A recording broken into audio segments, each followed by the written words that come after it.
আসসালামু আলাইকুম রহমতুল্লাহি বরকাতুহু। প্রিয় বন্ধুগণ, আমি শামসুল আলম বিপ্লব, বিপ্লব টেক পয়েন্ট ইউটিউব চ্যানেল থেকে। তো বন্ধুরা, আজকে আমি যে বিষয়টা ভিডিও বানাচ্ছি সেই বিষয়টা অনেক গুরুত্বপূর্ণ বিষয়, কারণ অনেকেই এই বিষয়টা জানেন না। তা হচ্ছে এয়ারটেল হঠাৎ কেন সার্কেল হলো। তো বন্ধুগণ, এই বিষয়ে বিস্তারিত জানতে হলে অবশ্যই ভিডিওটি সম্পূর্ণ দেখতে হবে। বন্ধুগণ, যারা আমার চ্যানেলটি এখনো সাবস্ক্রাইব করেননি তারা দয়া করে চ্যানেলটি সাবস্ক্রাইব করে পাশে রাখুন। ইনশাআল্লাহ নতুন নতুন ভিডিও সবার আগে আপনি পেয়ে যাবেন। তো চলুন আমরা জেনে আসি এয়ারটেল কেন হঠাৎ সার্কেল হলো।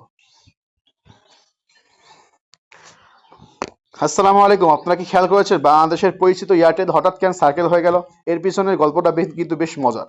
বাংলাদেশ এয়ারটেলের যাত্রা শুরু হয়েছিল ওয়ারিট দিয়ে।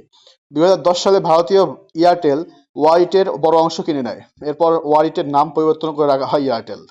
তারপর আসে 2016 সাল। এ সময় এয়ারটেল বাংলাদেশ আর রবি একসঙ্গে মিশে যায়, অর্থাৎ এয়ারটেল আর আলাদা মোবাইল কোম্পানি হিসেবে থাকে না, মূল কোম্পানি হয়ে গেল রবি।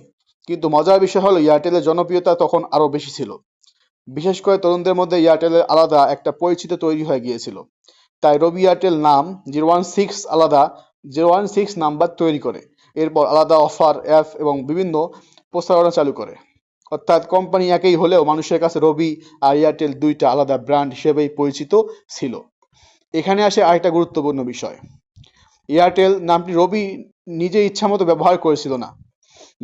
ভারতীয় এয়ারটেলের কাছ থেকে অনুমতি বা লাইসেন্স নিয়ে বাংলাদেশে এয়ারটেল নামটি ব্যবহার করা হতো।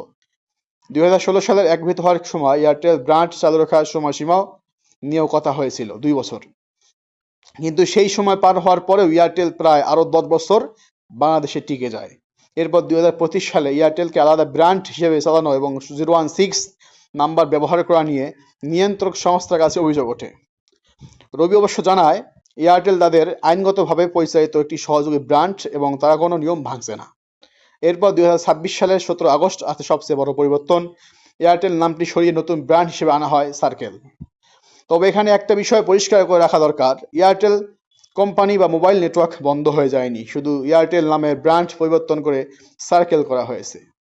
রবির ভাষ্য অনুযায়ী নতুন সার্কেল ব্র্যান্ডকে তরুণদের জন্য আরও আধুনিক করে গড়ে তোলা হবে। এখানে থাকবে গেমিং, বিনোদন, অনলাইন কমিউনিটি, বিভিন্ন ধরনের কন্টেন্ট এবং ভবিষ্যতে কৃত্রিম বুদ্ধিমত্তার ভিত্তিক সেবা, অর্থাৎ এআই ভিত্তিক সেবা।